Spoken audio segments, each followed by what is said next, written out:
Welcome back, fellow armchair generals. This is Gamer 1745 here with my continuing look at Black Ice 10.41 for Hearts of Iron 3. And we're going to continue this, but before we do, please remember to subscribe if you haven't already. Check to make sure you're subscribed, and of course you can hit that like button, and I love hearing your comments, good, bad, or indifferent. But hey, if you want to tell me why you don't like something, that's cool, as long as you tell me why. You know, may not change things, but at least I know what people don't like about what's going on. Okay, I'm going to talk a little bit about game playing and how historically correct this is. Okay, notice now I probably will add a few more factories with how much other stuff has already gotten into the production queue. How historically correct this is. Well, we don't know German production capabilities. We have clues, but that's all we have.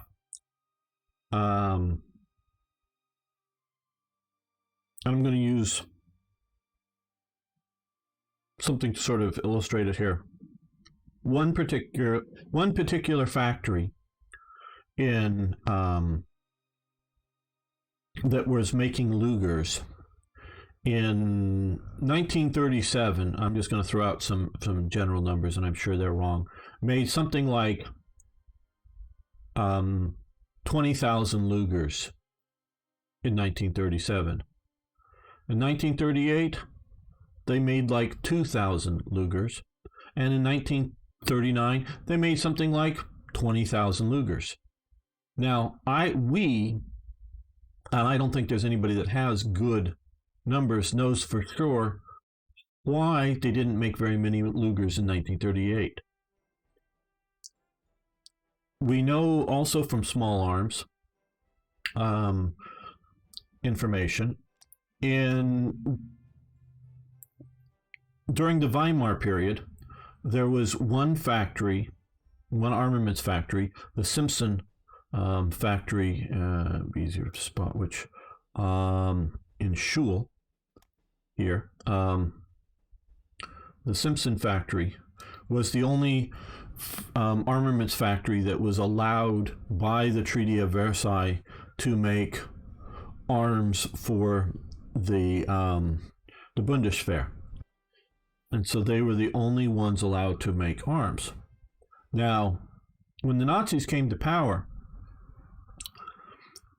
the Simpson Factory was owned by a Jewish family, the manufacturing corporation. When the Nazis came to power, they wanted to get rid of, stop having Jewish ownership.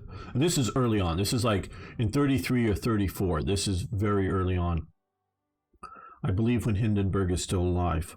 They wanted to, confiscate this factory from the Jewish-owned company. Well, what they did is they went and charged in court, and they brought in evidence, clear evidence, and it was clear evidence, that the Simpson and Sons was charging double the cost for things like rifles and Lugers and whatnot that they were making for the government. They were charging double the cost, so that, and this was sort of the main charge against them, and so they had their factories under the Nazis, who were going to get things right and stop abuse. Well, the government knew this was a lie. The Simpsons knew this was a lie, and also knew it was true. They were charging them double because they were doing double the work. They were lying because they were lying to the Versailles, treaty monitors. So they were double billing on the guns that they claimed to be making, because they were actually making double the guns and hiding it from the Versailles. And so they couldn't come out and publicly say, oh, we've been lying to the Versailles people, and because it was still a state secret. So they couldn't defend themselves in public court. And the government knew that they had been getting twice the armaments out of the Simpson factory. And it's the factory that eventually becomes the Wilhelm Gustloff works under, the Gustloff, named after, the Nazis who's assassinated in Switzerland. It goes through an intermediate name for a while, but eventually it's renamed over to that under the Nazis. So we know that's a lie. And so we have, and I also know, like in tank production and aircraft production, in the 30s, the Luftwaffe or the Army was going, yeah, just make us, 50 of these aircraft or tanks. We want to test them out. And we know it wasn't stressing out production levels, including in 1936. We know it wasn't. It was like, hey, yeah, the factory's not working. Yeah, okay, we're going to build 100 tanks, and then the factory's not working anymore. So we don't know the capabilities of the ice, of what the German production capabilities were. We also don't know, once like the war gets started,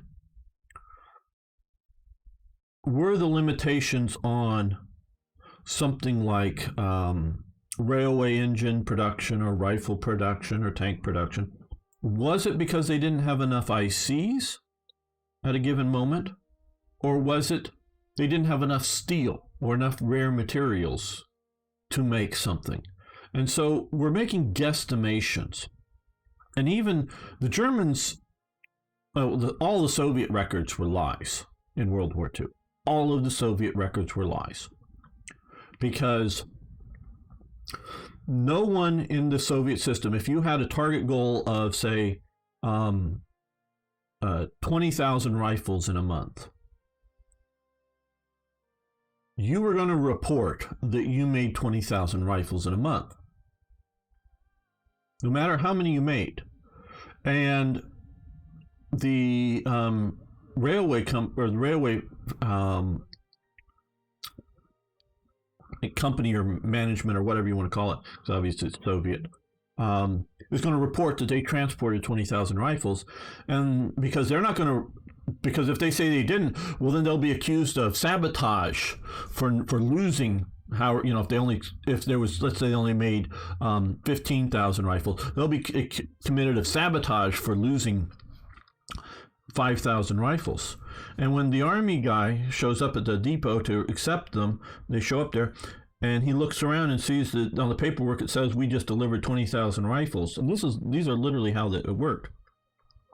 20,000 rifles. And he goes and looks around and sees that there's only 15. He'll go, yep, got 20,000. Because he isn't going to admit that he didn't get everything he was supposed to. They're going to lie to each other. They lie internally to themselves. They also lie to the external world. So, and if they made more than 20,000, they're not going to admit that, because then they would be saying, well, then next month, you made 22,000 this month? You better make 22,000 next month also. They would only deliver the 20,000 and then, hide in the back of the factory or whatever, the overproduction for next month. Because what happens if not all the steel shows up, or not all of something else, the wood for the stock show up, or whatever for the rifle? So they're lying about the whole thing within the Soviet system. No one could admit to not meeting goals in the Soviet system. Now, internally, the Germans do not lie to themselves. They lie publicly, like the example of Simpson and Sons and, the Versailles Treaty, to something public, yes. And they'll call early tank model things gross tractors, as great tractors, because they don't want to admit that they're weapons. They want to say that these are industrial or farm equipment things. Oh, that thing that looks like a gun? Nah, that ain't there. So that's some of the early 1920s and early 30s tanks were gross tractors and Licht tractors, light tractors. So I know I'm butchering the German. I would love to see what guns, etc. units using in the game. Yeah, that could be done easier on doing it on Hearts of Iron 4. This, not so much. So, but the Germans kept good records internally of what they actually did. And that doesn't mean that's what they could do. about what they did do. But between bombings, between sort of end of the war, hey, yeah, we're having bonfires of all the records, as well as conquering armies, including the U.S., including the Soviet Union, hoovering up all of the records that they could. Not all the stuff, especially the stuff the Soviets got, has been released.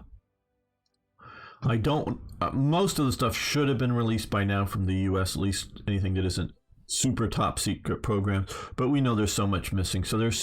And even though we may have more of the records, there's not always people that are going into the archives and looking at it and getting us, average, ordinary type persons that are history buffs. We have to read the books that these other people write.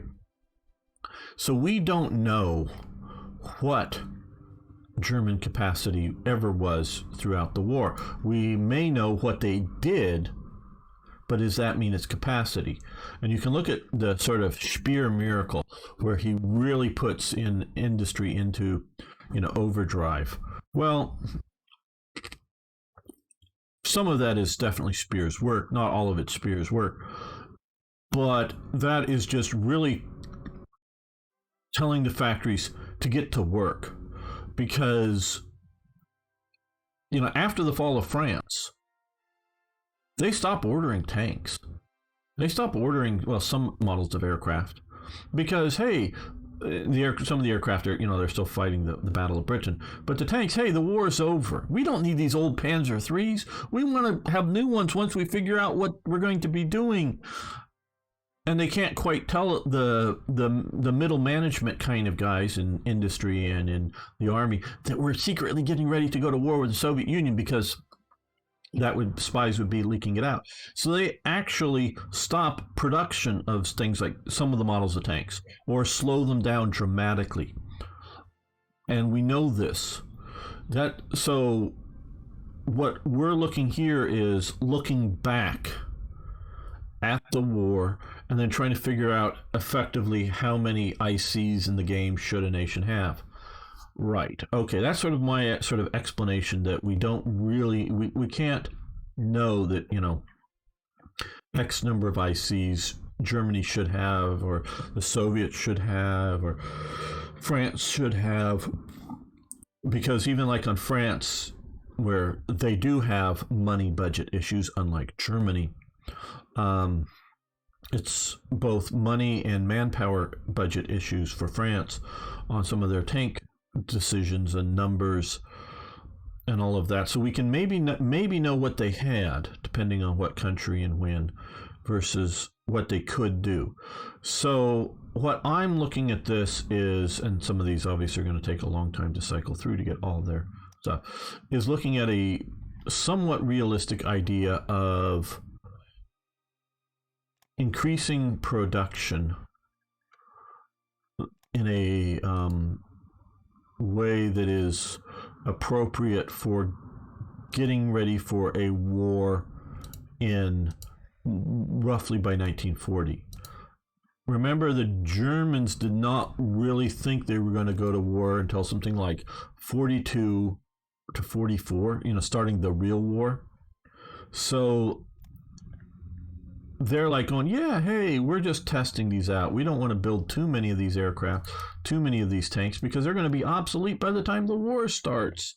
So we don't want to produce a bunch of obsolete things. Well, you and I know, and I'm planning for a war in either late 39 or early 1940. Might wait till after the winter's over in 1940 to invade Poland. But so I'm planning for a world war at that point. And I'm sort of looking at what would Germany be doing at that point. Well, they'd be cranking out the ICs if they think in about 4 years, not 6 or 8 years, they're going to be going to war. And they were cranking out some of the ICs, absolutely. We know that. They were expanding their industrial capacity at basically all levels during this period. Quick copy of the Polish 7TP. Joe Germany. Yeah. No, the 7TP isn't that good. I mean, it's okay. And I know Toyjet likes it because it's Polish. And it's not the worst thing in the world. But it's just a 2-man turret. It isn't a 3-man turret like the Panzer 3s and Panzer 4s. Okay, submarine berthing, I think, yeah, is grayed out. Right, well, am I really putting so much leadership in that I'm running out of... Because I'm not really going to do much in at least heavy naval stuff. Small ships. I'm not really going to do a building program there.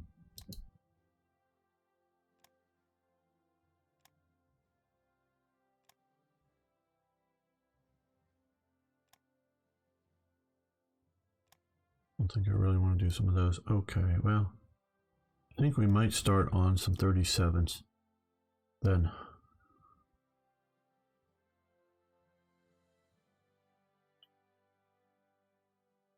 Okay, well, you say it's better than the early Panzer IIIs in several ways. I'm not sure what ways you mean. Maybe, you know, again, I don't know the speed of a 7TP versus the speed of an early Panzer III, so maybe it's faster. You know, there may be some minor advantages like that, but that 3-man turret, which we really don't see the benefits as well as we should in something like War Thunder, is really a... why am I doing so many of these? I didn't need to do so many. Let's cancel a bunch of these. I just want to do that.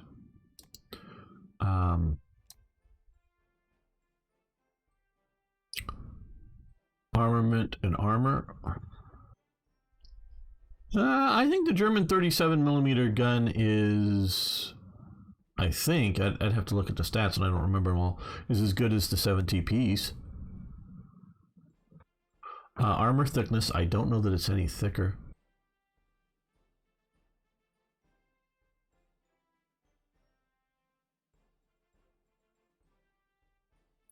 The early Panzer IIIs had the 37mm gun, yes.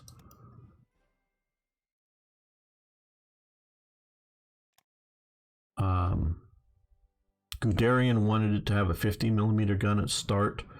Industry and the Army sort of overruled him on it.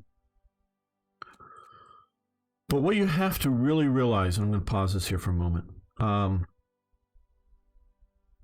a tank is a coordination effort, okay, between people. It isn't a one, you know, when we're playing War Thunder or something like that, or World of Tanks or whatever, we're a single person in it. But in reality, it's a coordination effort. And having a driver who drives, a radio operator who also works a bow machine gun. That bow machine gun is of limited use, but it's still there. Those are two sets of eyes. You know, one of them is looking at the road or whatever, where they're going. The other one has, you know, whether, if they think there's, you know, bullets flying around, they'll close the hatches and look through vision slits. But otherwise, they'll have the hatches open and looking around. So there would be that radio operator is another set of eyes to spot the enemy. If you look at the early Panzer IIIs and IVs, they have side hatches on the sides of the turret that are pretty big that you can open up.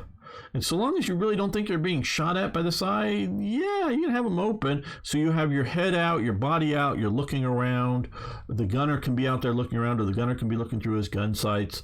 The loader can be looking out in the other side of the direction. And you have the commander who can be out of that hatch if he wants to, you know, looking through his binoculars, you know, focusing in on something out there. But you have all the rest of this crew looking around to shout, kick, you know, go over the microphone to say, I see an enemy something, you know, machine gun, anti-tank gun, tank, whatever it is. And with the radios, and I'm not sure whether the 7TP had radios, both sending and receiving. Germany early on had more, just, especially in the Panzer Is, had just receiving radios, but by the time you get into the Panzer IIIs, they basically, I think, all have, you know, sending and receiving radios. And so they have somebody sitting on that radio, you know, the radio operator, listening to a channel all the time. So he'll let the commander know when somebody's trying to get his attention. So it's all this coordinated effort. And then once you're into that, the shooting part of it, you got the loader. He's worrying about loading that gun as fast as he can with the next ammunition type he's told to, or unloading the gun quickly to switch between high explosive to take out an anti-tank gun to go to an armor-piercing round to take out a tank. It's a coordinated effort, and I'm just not buying that the 7TP is in any material way. I mean, maybe in a statistical way, because if you measure the thickness of the armor or the speed of the vehicle, it might be better. It's some stat like that. But as a coordinated machine, I'm not buying it. I'm just not buying that it's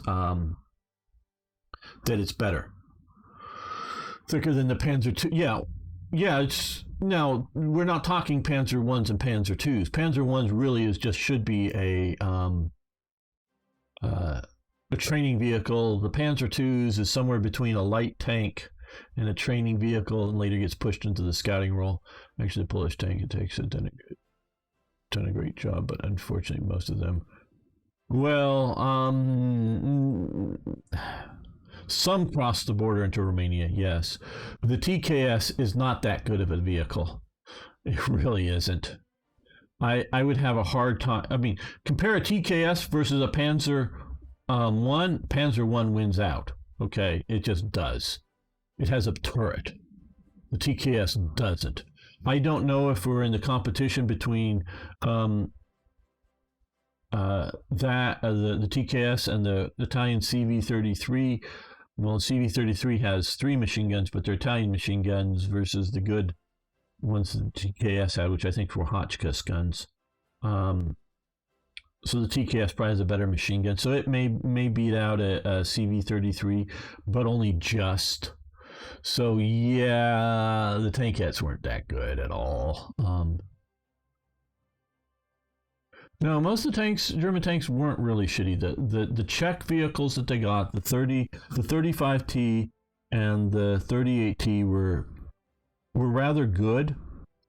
The Panzer IIIs and the Panzer IVs were very good at the time. Now the Panzer Is and the Panzer IIs, like I say, training tanks, yeah, they're not that great. I'm not trying to say that. Well, Poland's just doomed. I mean, it just is. Yes, they were in the main force. You're right. Well, they're the most numerous, I should say, for Fall Weiss. You're absolutely right. Read about the work done with the poor tankette. I don't know who he is. Okay, railway artillery designs. Yes, we'll go with this. We'll start the program. So yeah, I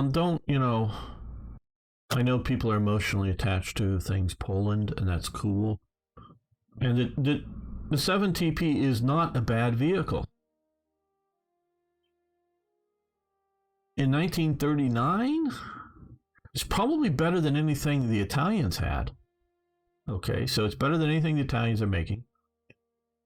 Definitely the BT series of the Soviets are better.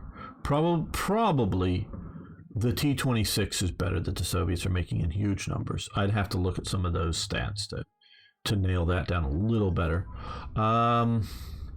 Because it is a 2-man turret and it has a decent gun on it, it's better than all of the R-35s and the H-35s and the old World War I FT-17s that the French were making. The only thing and they have a better gun than the French do than those vehicles. The only thing maybe better about the French vehicles is they have thicker armor.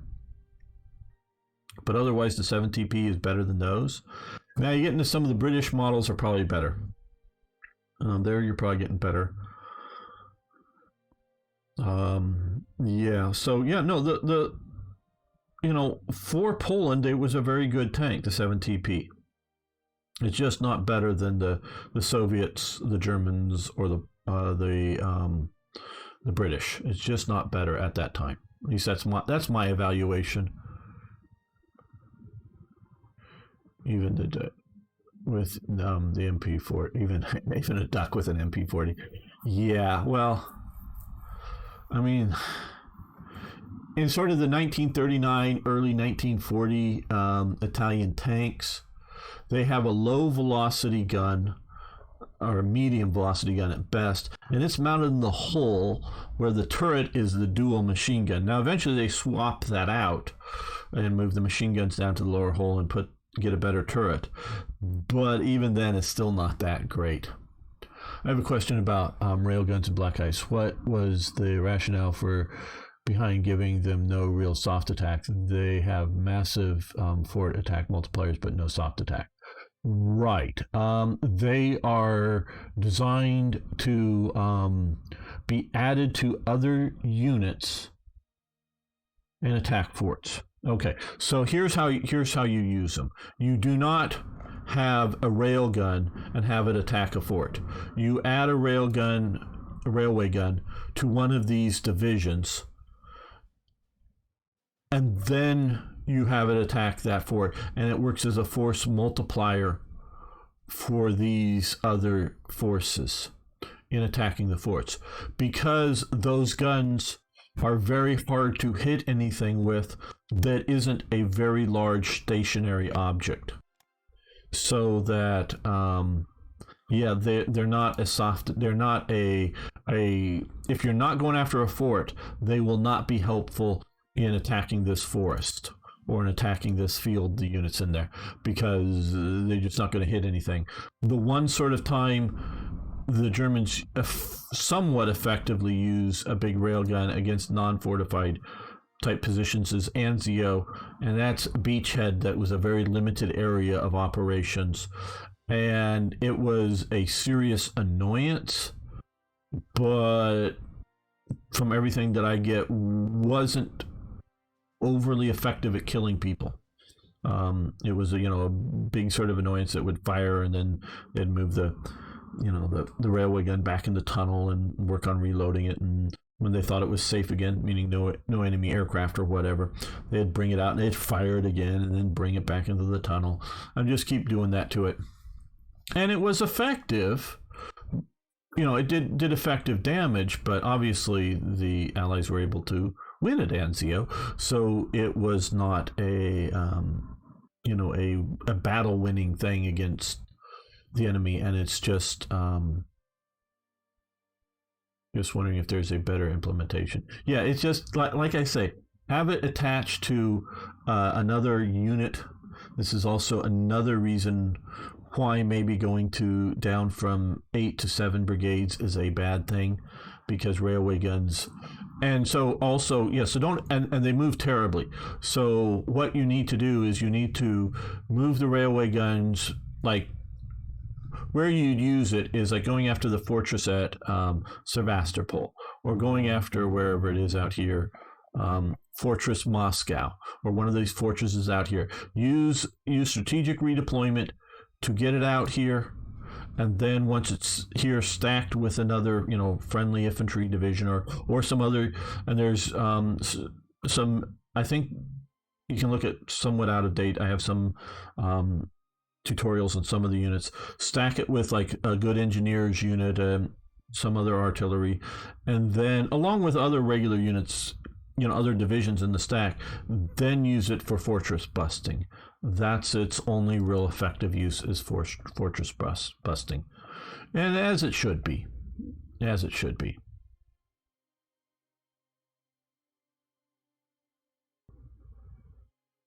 Yeah, and then once you're done with the siege, like one of the units that you can obviously remove would be the horse transport, because for the assaults you don't need transport units. And once the assault is over, remove the railway gun, put back in your transport, you're back to a normal infantry division or whatever, and on you go, and just SR them to wherever you think you need another big assault kind of thing. So they're definitely they have their uses. Probably I don't know, I'm a little concerned by all these out here. I don't know what the historical foundation for all of these are. I do know that the Soviets, after the Germans start coming in, do make massive fortifications around Moscow. I do know that. I do know that there was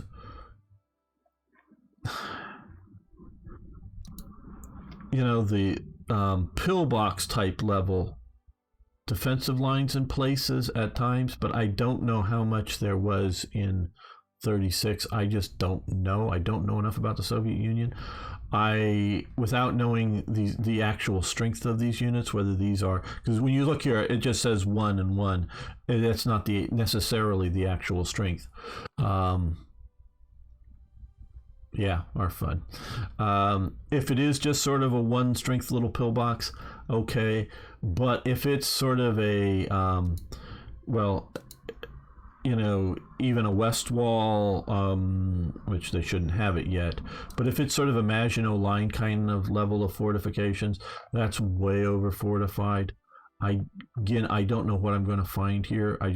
You don't have a good evaluation of how strong these are from here. Somebody who's played it would. Could it be they just made pillboxes? Yes, well, but you can see both. They did finally make pillboxes visible on the map, where before they hadn't been. Little story, pillboxes were made via my request, but not shown on the map now. But you can see here that there's both pillbox and fortress. I'll give you the story. I was invading these islands up here and here as Germany, and the time it was taking to make a fortification was like however long. And I talked to Panzeru at the time. Look, you got the standard entrenchment mechanic, great, but you show up here in 30 days, you should be able to pour some concrete and have some levels of defense. And so he agreed, and so we created the pillbox, or he created it, but I was talking to him about it, so that it was just sort of a decent,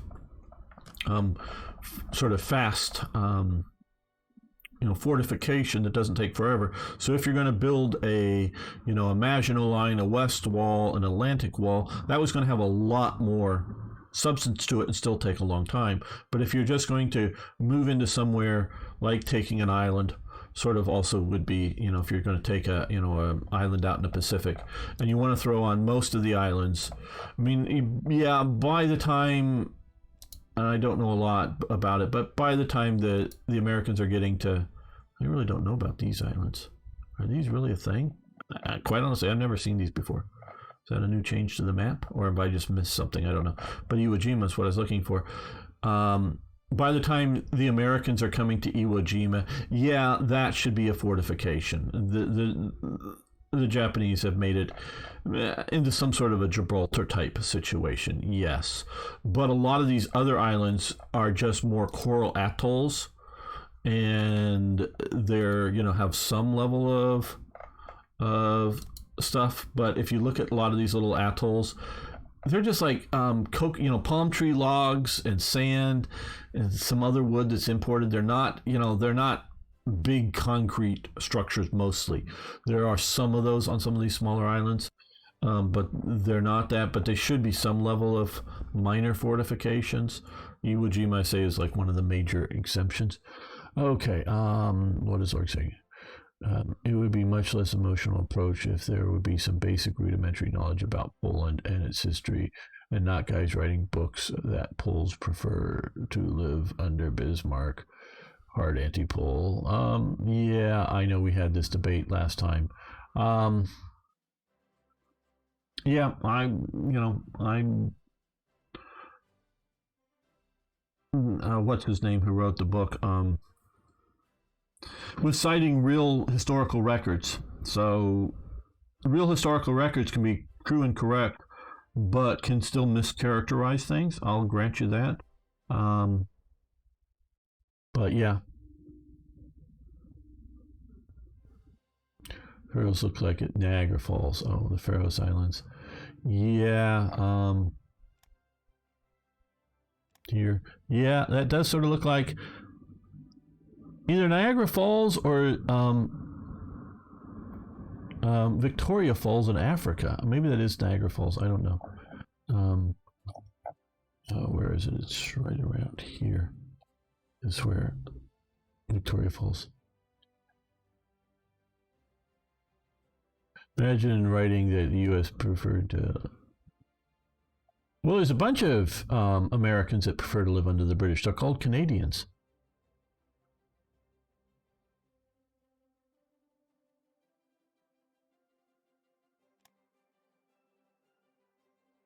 All right. Okay. Army HQs and Corps HQs have advanced. Very good.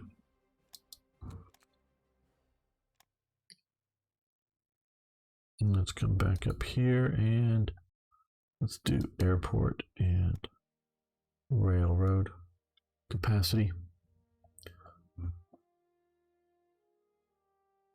That's why they're Canadians, yeah.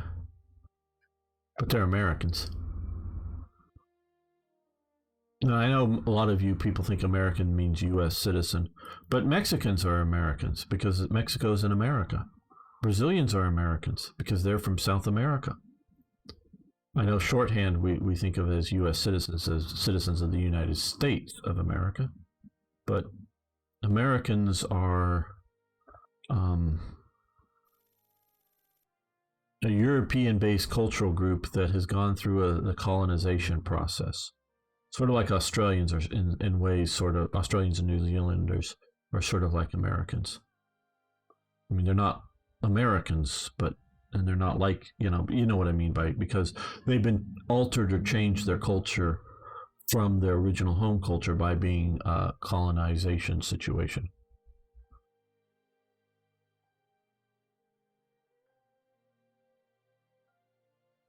National focus to supply factories to start, right? Okay, heat wave. Again, I don't like the propaganda of that heat wave. Well, playthrough, we picked the national focuses. Yes, we did the examine factories national focus. We're doing short-term economic boosts for 36. I'll go to long-term in 37 and 38 and 39. But 36 is short term, and I did the economic national focus and examine our factories. That got us 2 regular factories and 2 major manufacturing plants.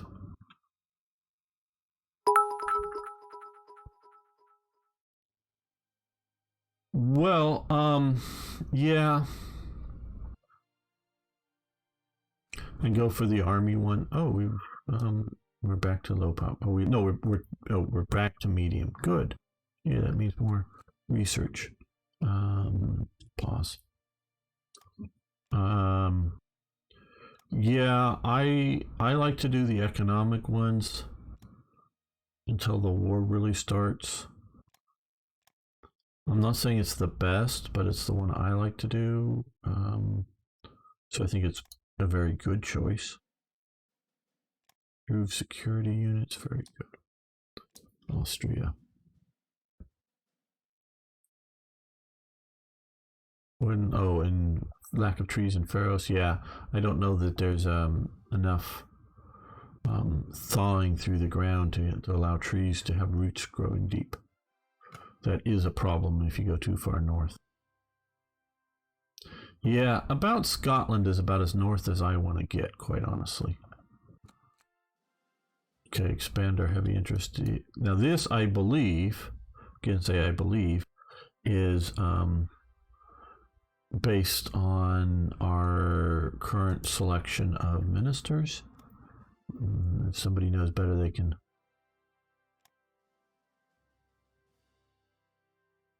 Too many things. Yeah, well, okay. And that was Stuttgart, was it?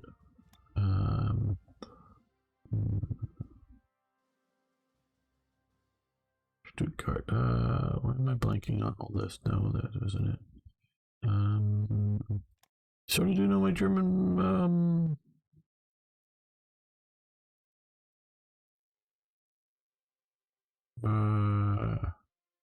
Why am I blanking on Stuttgart? No. That's Schweinfurt, yeah. Not in the star. Where is it? Where is it? Where is it? Where is it? Where is it? You know, that's Cologne. Cologne.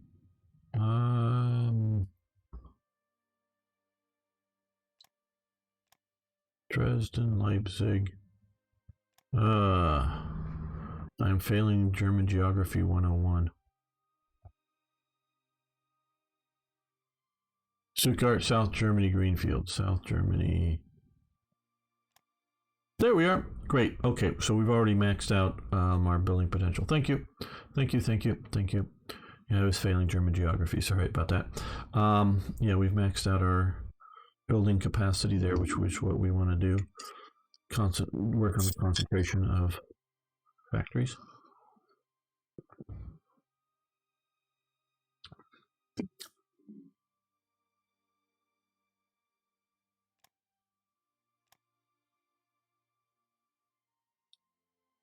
So we'll go back to this much better looking map.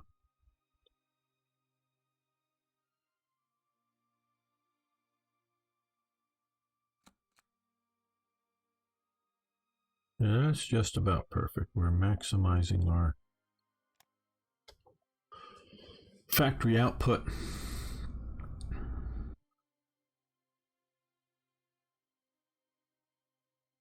Administrative minister gives HICs, yes. Yeah, I'm going to have to go in, and one of the things I got to do is go in and look at all of these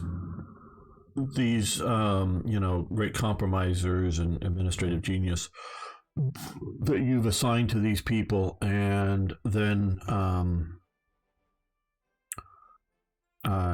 figure out what effects they should be attached for TRE, because I have I would say better, partially just because they're tailor-made to my appreciation of the individuals and the conditions and the organizations they represent, that are unique minister types, and then just add to the thing so that you get the similar sort of building bonuses while having my version of the ongoing effects as I judge them. I'm not saying I'm right, and the generic game is obviously generic, and it's the same for all nations. I'm doing a tailored one, and yes, it's wild ass guesses, but it's based on my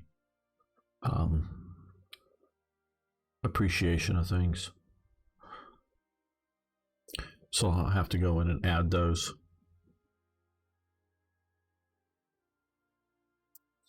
Minister types.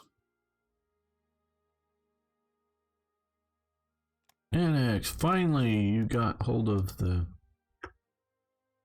territory down here. Finally, Italy. Took you long enough. May 36. All right. Okay, so we are in positive. We're in positive territory. Okay.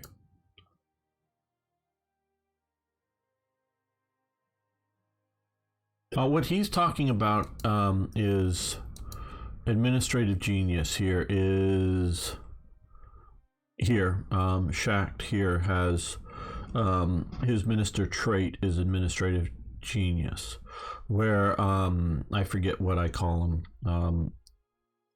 and have my own set of modifiers based on what I think of Schacht, and I'll just need to but I call it the historical different terms. And so, yeah, I'll have to do this kind of stuff to see to have similar ones that will spawn appropriate buildings based on what you guys have done, but just tailor it a little more for Germany. Well, I'm talking about what I'm going to have to do when I convert TRE to work, because TRE, I keep clicking the wrong thing. TRE, I went in and made unique ministers for all of the major historical figures, not and I'll have to come up with, and I'll probably base a lot of what you're doing off of this. Now here, this is one thing, Doze, since you're still hanging around here. This, I would say, is incorrect. You have jet engine practical decay here.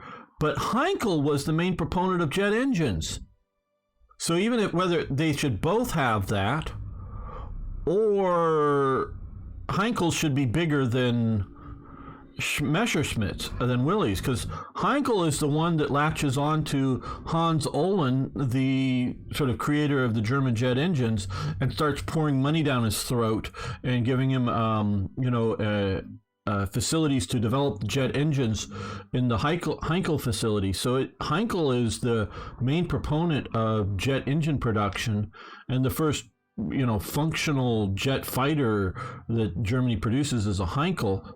They don't end up producing it in numbers. It was just prototypes that they end up doing the Messerschmitt. But it's really Heinkel is the jet stuff. So unique minister type, but better mention that. Oh my God, since he okay, yeah. And so and it's like I can see here Willie Messerschmitt, and that's the kind of things that I do for TRE, is give unique minister types to Germany as I see the situation going. But okay, so I'll mention that. Oh my God, sometime. And I don't know who. Well, I know who Krupp is. Is it really Gustav is the one that's around this time? I don't know. And I know who some of these, and Frick, obviously, I know. But more interior ministry, technical specialist, maybe, I don't know.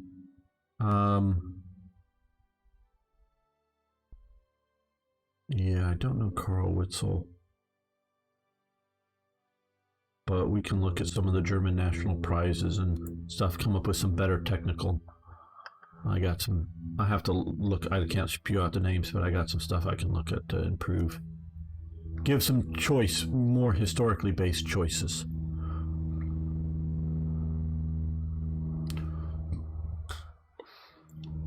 Because I think once the jet engine is working, efficiently, Messerschmitt embraces it, absolutely. The first nation that I know to have an operational jet fighter is Italy. And I think it's like in 1938. Now, I think at the time the 109 or whatever is basically as fast. It's not a fast jet, but it is a jet. They were, some of pushing the technology, some of the hardest. But it wasn't, and they didn't produce them in any number. It was just it was proper prototypes. But so Italy was going down the jet production as well. Just didn't have the resources, and their technical or their performance increase wasn't much. Welded plate construction events. I think that's industry. No, I think that I'm changing my mind. Yep, over here. All right. So, and are we? Yes, we're right now in balance.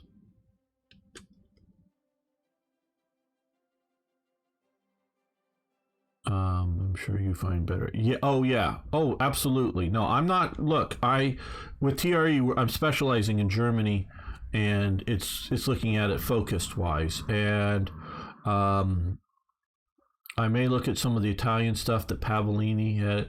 That I don't know if you incorporated, because I know he also may have given some of it to Black Ice Standard. Pavellini was my main contributor for Italy for TRE. There are some other nations, but I didn't look at it, and Pavellini is the best expert that I have on fascist Italy that I know. I haven't talked to him in a few years. I hope he's doing well. Industry advance. And so, being focused in on something like Germany and events and ministers allows me to do a more detailed job. I want to avoid from being better, because you have to sort of do the job for everywhere. I totally get that. It's just, and so I want to try to parallel what you're doing in the effort. Okay, let's do medium fuel tank and submarine hull advance, which we probably have to stop as well. No, what's we not get the industry turned off? I think that's maybe it. Yes, I thought I got that turned off. Right, okay. Submarines. Let's see, what do we want to do here? Not so much. Okay, let's start looking at 37. So we will start with artillery range finding equipment.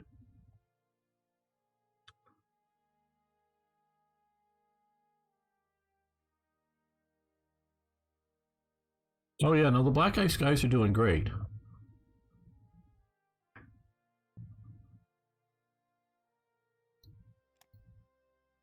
Okay, they're buying chromium. They really are doing great.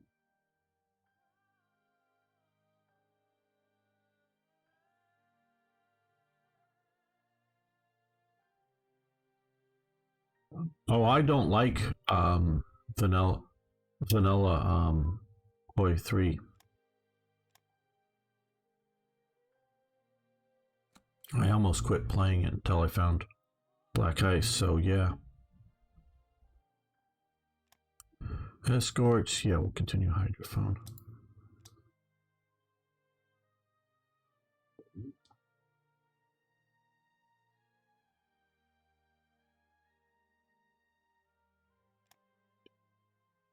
All right, well, let's pause this. I think we're going to end this episode, not the live stream, but the episode now. So I want to thank everyone watching later on YouTube, and of course, well, people watching now too. Thank you. We'll be back next time for even more Hearts of Iron.